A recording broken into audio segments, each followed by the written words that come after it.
दोस्तों, अॼु सिंध जे सपूत अमर शहीद हेमू कालाणीअ खे यादि करण जो ॾींहुं आहे।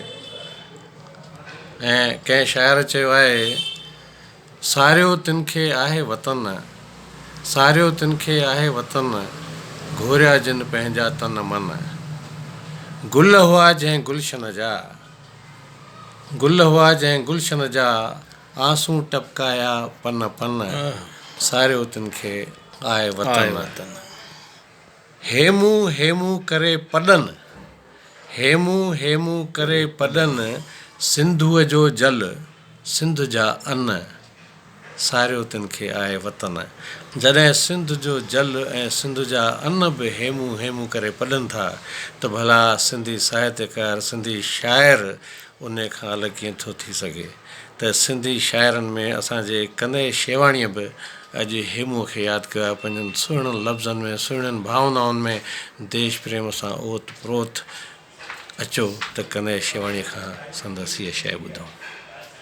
साईं, हेमू खे यादि करे जेका मां रचना लिखी आहे उहा दोस्तनि जे साम्हूं पेश आहे। परवाननि सां साण सुहां, परवाननि सां साण सुहां, हेमू वांगुरु मां बि हुजां। वाह वाह वाह। परवाननि सां साण सुहां, हेमू वांगुरु मां बि हुजां। गीत वतन जा ॻाए मुख मां, गीत वतन जा ॻाए मुख मां, फाही पंहिंजे चपन चुमां। वाह वाह। गीत वतन जा ॻाए मुख मां, फाही पंहिंजे चपन चुमां, हेमू वांगुरु मां बि हुजां।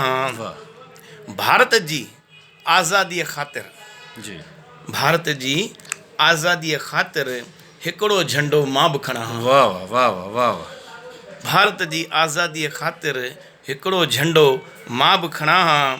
सिंधूअ जो हिकु कतरो बणिजी, सिंधूअ जो हिकु कतरो बणिजी, कल कल कल कल साण वहां। वाह वाह वाह भाई वाह। सिंधूअ जो हिकु कतरो बणिजी, कल कल कल कल साण वहां।